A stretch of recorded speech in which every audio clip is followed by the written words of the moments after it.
right, good morning, everybody. We're back, and with us is Andrew Harte. He's talking to us from New York City. How you doing, Andrew? Good. How are you? Doing great. Let me give you just a real quick. Andrew's my nephew, and I've talked to you kids about him before. He is a kicker.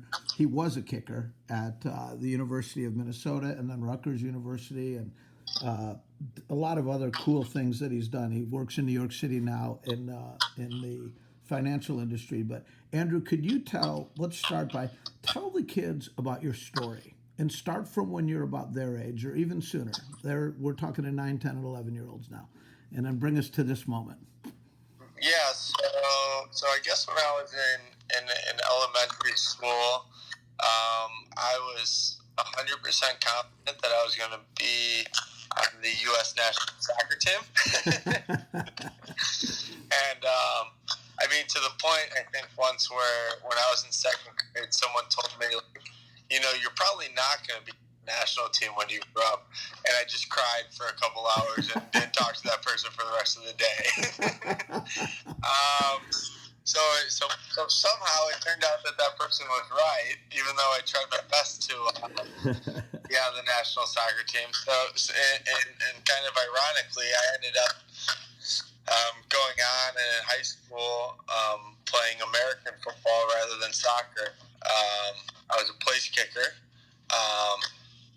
While at the same time, like, actually taking the advice to the extent of, okay, like, maybe I won't be a professional athlete. Like, I guess I should actually think about a career, too, outside of athletics.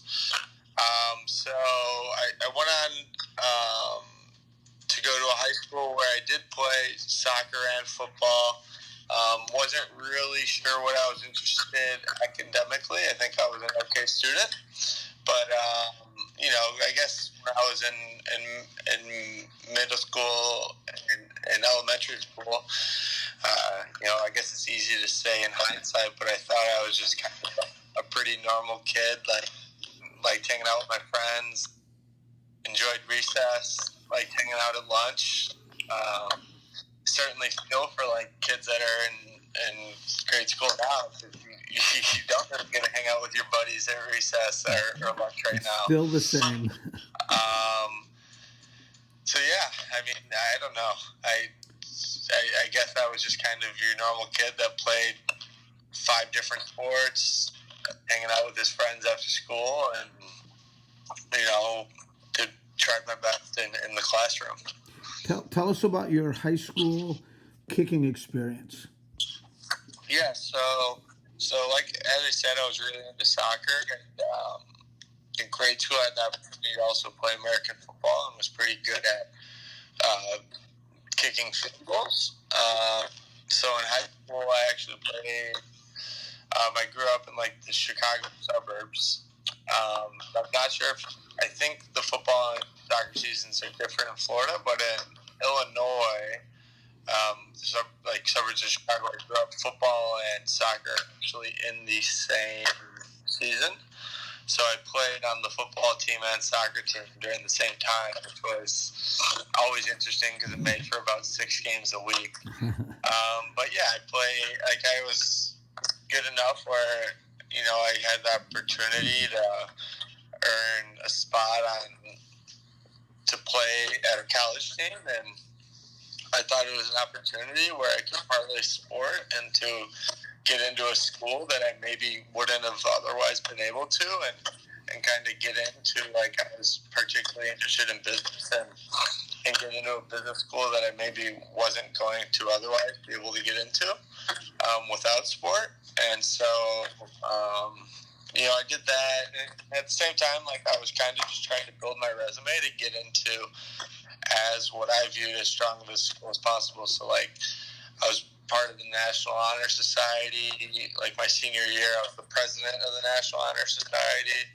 And I was just kind of trying to build a resume for these college programs to say, like, here's my athletic ability, but I think I can bring a lot more to your program beyond kicking a football. Well, I'm sorry, Andrew. Go ahead. No, yeah. So I was fortunate to have the opportunity to go to the University of Minnesota, Played there for 4 years. Never won the starting position, but I think had a pretty awesome college experience up in Twin Cities. Besides the cold winters, it's not like down in Florida where it's beautiful in the winter. It's about -10 degrees walking to practice, which I guess is maybe a story for another time. But I played there for 4 years, graduated, and then kind of was in the same situation I was in high school where I wanted to use football to get myself into a master's program and ultimately a career that I probably would have had the chance to without football, but use the platform that I was given to put myself in a decent situation. So I went to Rutgers University on the East Coast, just outside of New York City. Played my last year of football there, and then by that time, built a pretty solid track record of classes I was interested in, and I knew I was interested in the stock market. And while I was out there playing my last year, networked into New York City for a career in finance. Beautiful. So I'm not going to let you gloss over your high school career like you did. So we're gonna have to go back to that. So I'm sorry, yeah. That's okay. No, that's okay, kids. Did I mention? I don't know if I mentioned to you kids that Andrew's my nephew. Did I say that? If I didn't say that at the beginning of the interview, let me make sure that I do mention that. So I know Andrew real well, and one of the things that Andrew has a very unique high school sports career of high school athletes in the United States for a couple of reasons. One of them is that he was on a state champion 4 consecutive years from freshman through senior year. This almost never happens because teams almost never win 4 straight state championships. So it's mathematically impossible for almost every athlete to be in that situation. And even if a team did win 4 straight state championships, it's very unlikely that a freshman would be on the team or a sophomore even. But Andrew was on the team for 4 state championships at Montini High School as a kicker, first as a reserve kicker, then later as a starting kicker. The other thing Andrew has is he has a record of the most. Andrew, you have to make sure that I get this right. The most consecutive successful extra points in United States high school football. Is that right? Yes. Can you hear me okay? I can, yes. Okay, I just want to make sure. So tell us about Montini High School. Tell us about your coach, and I know he was a particular type of individual and ran things a certain way. Tell us about what it was like those years at Montini. Yeah, so as you said, I did win 4 state championships, or I didn't win. My team won 4 state championships. I was a small part of a team of 4 teams, like 4 very different teams. Obviously, and for high school football or any sport, there's some teams that are fortunate that as you get older, they stay together, but the unique thing about college and high school, in my opinion, was every single team was wildly different because it's different leaders. Literally, has to be different kids. Every year, the oldest and oftentimes your biggest, strongest, and most vocal players graduate, and someone else has to step into that role. My freshman year, I was fortunate to be. I would dress for the varsity games, but I didn't actually play. And in hindsight, I don't think I realized how amazing that year was, because in Illinois, to make the playoffs, you have to have 5 wins. You have to have 5 wins. And Montini actually was on the bubble of even making the playoffs. Like, only a handful of teams with 5 wins do make the playoffs. Like, 6 guarantees it. And I don't even think I realized this, but essentially my team was the last team to make the playoffs that year, and ended up going on and winning the state championship against Joliet Catholic Academy, which is, if anyone's seen the movie Rudy, of the historic underdog movie of Rudy at the University of Notre Dame. Joliet Catholic's his alma mater. I think maybe some of you guys might be familiar with Mike Alstott. He went to Joliet Catholic as well. But so I guess my point is it's a powerhouse. They probably won 15 state championships, in the career of the school. And it was a real underdog story of little Montini coming and if you're familiar with the rules of football, we basically score 30 seconds left, and then at that point you have the opportunity to kick, which is something I would usually do, but that's worth 1 point, and knock on wood almost always goes in, or go for a 2-point conversion, which is when you kind of throw it in our situation and try to get 2 points, and so it's not guaranteed that goes in. So we went for a 2-point conversion, converted on it, and so basically beat the big national powerhouse on the last play of the game. And I was a freshman, I was 14 years old at the time maybe, and didn't really realize what was going on and how cool of a story that was. But yeah, so that was my freshman year. Like I said, I was still thought I was probably going to be on the national team, but I was pretty good at kicking field goals. Sophomore year, I had the opportunity to actually see a little playing time, and then my junior year started going to camps and being a real contributor to the game.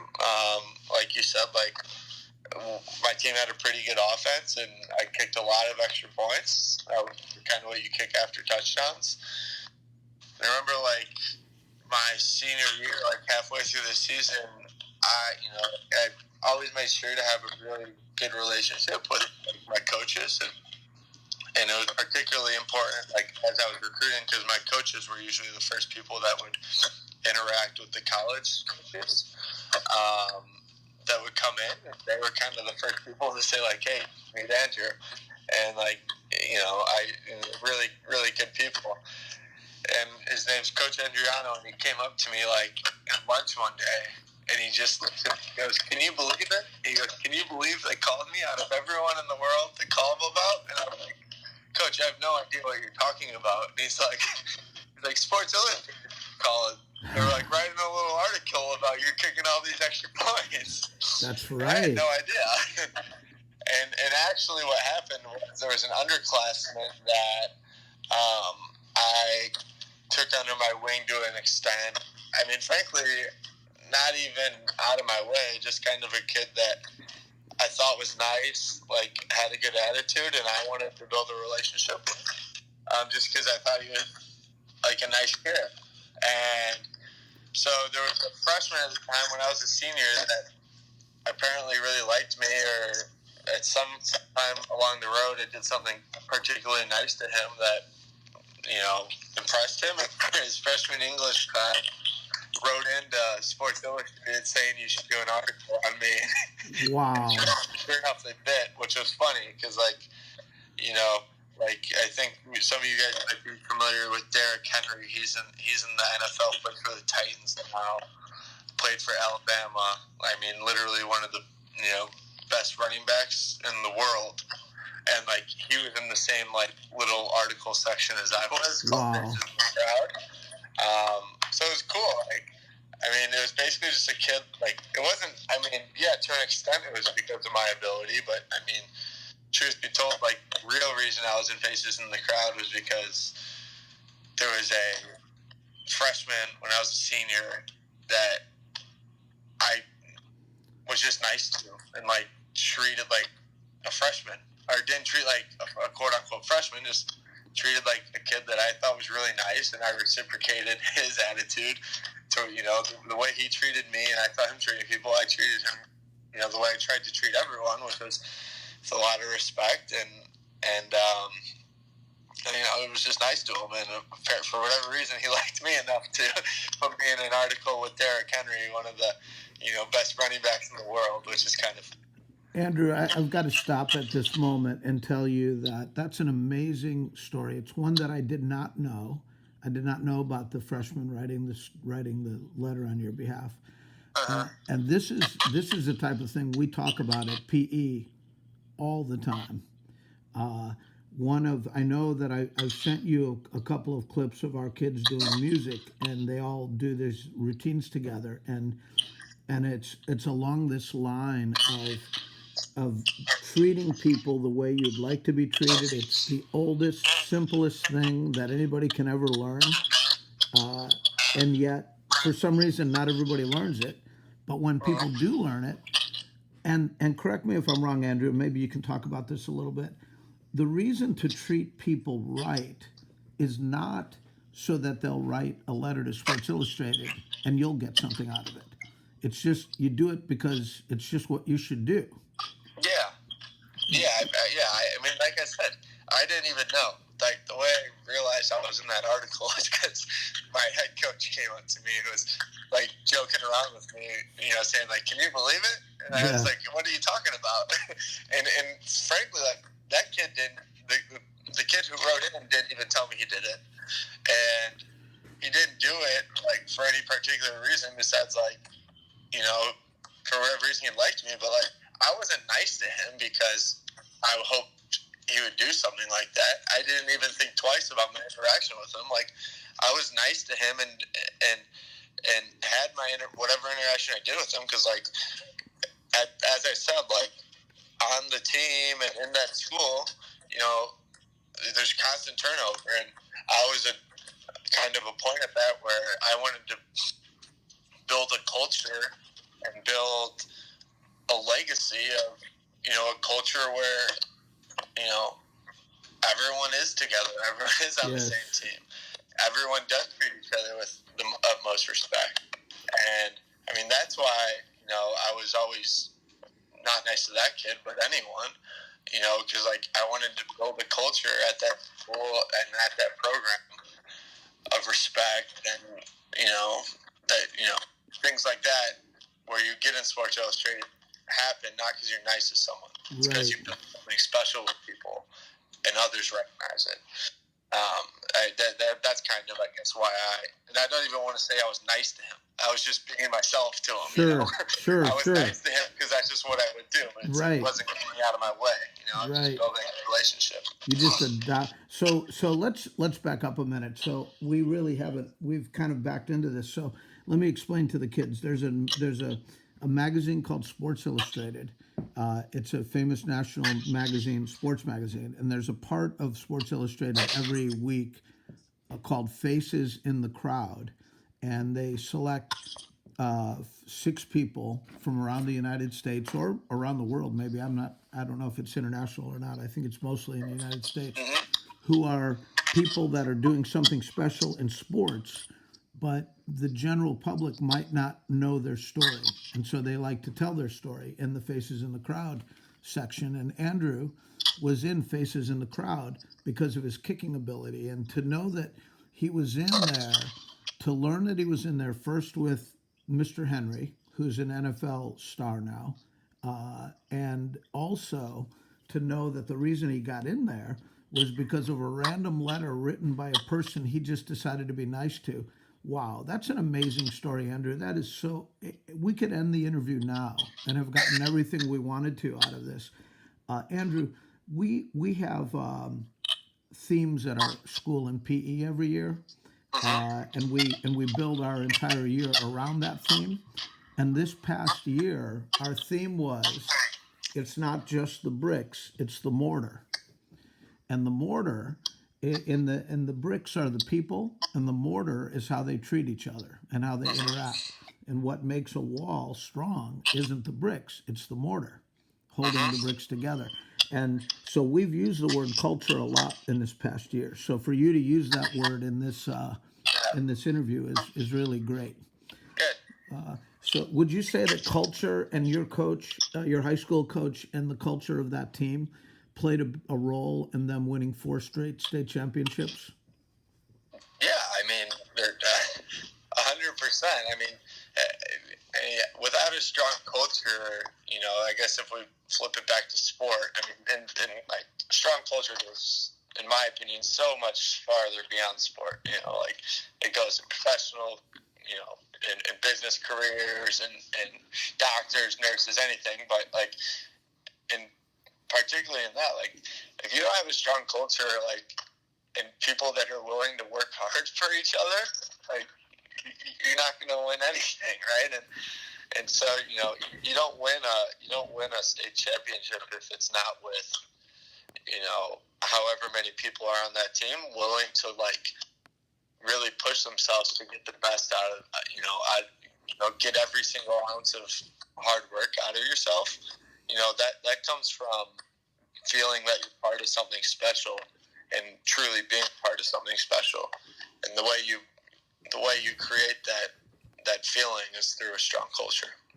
Andrew, as you know, I've coached in high school before, and don't right now. But when I am with the kids at Cypress Woods in PE, what we do is we kind of think of these musical exercise routines as kind of like our regular season, and then our playoff is our performance that we give to the parents at the end of the year, and we've had as many as 250 kids at a time performing together, and as crowds as big as 800 people come to watch. It's really something special. So this idea of this circle of preparation, getting ready, and then the big moment, and then starting over again like a circle is it applies to a lot of things, doesn't it?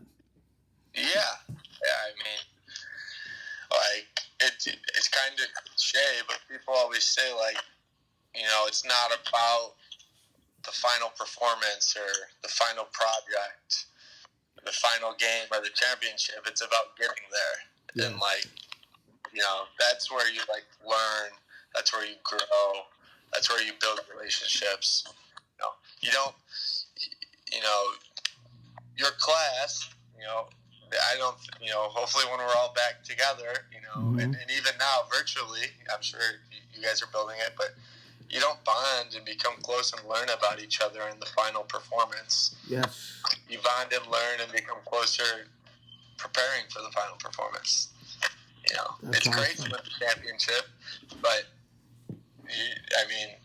you'd be hard pressed to tell me that the guys that have played in the championship don't love and fight for each other as much as my teammates. Such a strong word, love. It's one of the most powerful words there is. So Andrew, I'm going to swing us back to your high school career for a moment, and then we'll move on to your college. So you played the championship games at the University of Illinois Stadium, and that gave you your first taste of kicking in a college venue. And at some point, I'm guessing that the idea of kicking in college began to form in your head. And tell us a little bit about that transition process, how that all worked out. Yep. So, I guess, for better or worse, I think as much as I wanted to play on the U.S. national soccer team, I think what I really wanted to do was play in front of 100,000 people and like feel that pressure of 100,000 people expecting you to perform. And at that point, when I was maybe 15, 16, I realized my best opportunity to do that was to play college football, where, I can go play at the University of Florida, the University of Alabama, the University of Minnesota, Michigan, Rutgers. And, that's those games you're still playing in front of 100,000 people. And I was playing in a particular position where it's binary insofar as my job was, to an extent, when my team was, when I was on the field, my job for that unit was pretty binary, What does that mean, binary? What do you mean by that? Binary means to pass, it's a pass or fail. Right, got it. The linemen will block, and they can do it, they can block, and it's okay, they did an okay job block, but it's not yes or no. Right. So they can do an okay job, and it's good enough. Right. The holder can do an okay job, it's good enough. When I kick it, it either went through the field goal post or it didn't. it was very binary of yes, that went through or didn't, and the team's momentum reacted 100% one way or the other, and I liked that feeling and that energy. So that's how I ended up kind of playing, in those big stadiums as a place kicker. That's kind of what drew me to it, and I think it's probably unique, and maybe not everyone wants that kind of pressure, but for whatever reason, I really enjoyed it and kind of see situations like that in my career today. People that follow football, I think, are always fascinated with the teamwork that goes on between the long snapper, the holder, and the kicker. Talk about that a little bit. Yeah, so they're all three of us, the long snapper, holder, and kicker, are kind of unique positions on the team, and I think even the person that does follow football might not realize that between the long snapper, holder, and kicker, you have to snap the ball and then get the ball kicked under 1.3 seconds. Because that's how long, there's the defense rushing after you as hard as they can, and, at the highest levels, they're rushing at you as fast as they can at 300 pounds, and, three times the size of me. And, so you have to have so much trust among those three guys, three guys or three girls or whatever it is, because, I have to start approaching the ball to kick it long before the ball's set on the ground. I start approaching the ball as the ball's in the air, and I have to trust that my teammate who's throwing the ball back to my holder is going to throw it to the right spot, and that holder trusts that the ball is going to get where he needs it, so he can put it where I'm going to need it. And there's we spend countless hours in the summer training together because when you're out there, there's 80,000 people screaming at you, and you have 1.3 seconds to get it, or some huge guy is going to tackle you, and I'm not going to sit here and say I'm the toughest guy, so I don't want that happening to me. You just have to trust that it's going to be there, and frankly, we would practice it so many times, just us three, that when it comes to game time, the only thing I would remember is our coach saying, "Okay, field goal," and then us running off the field.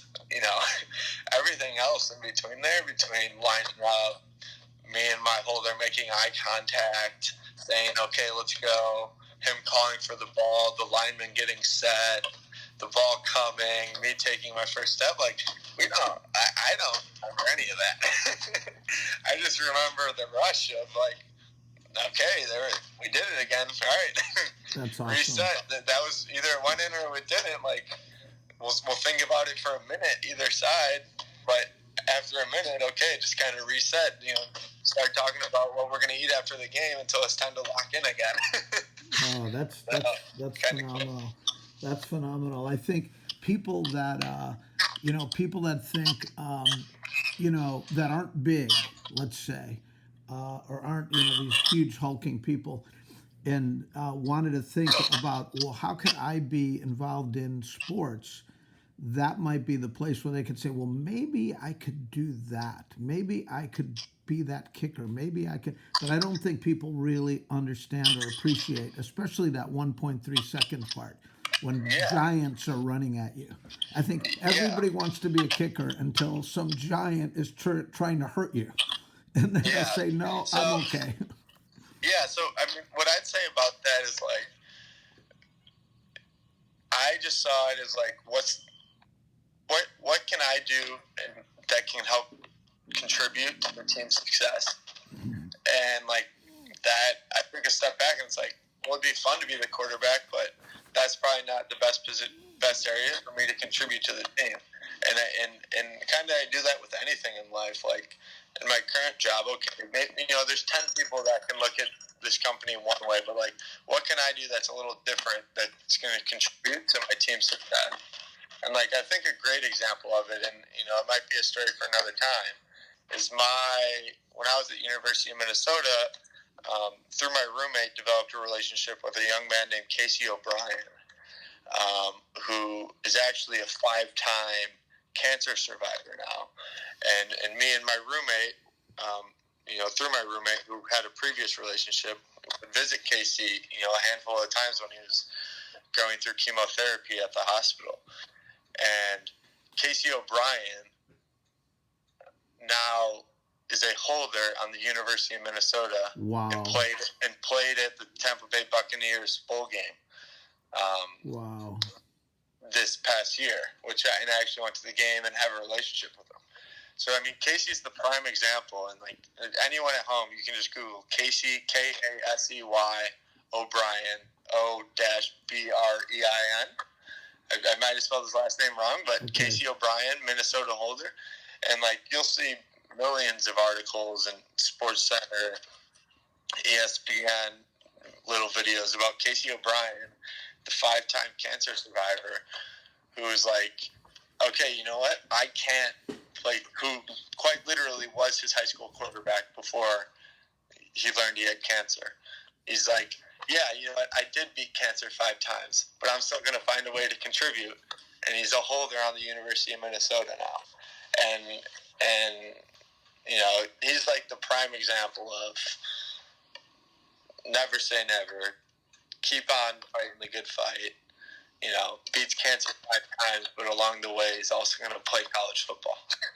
And find his way to contribute, which is being part of that unit that I was a part of getting the ball from the long snapper, holding it, and setting it for someone like my position to kick it.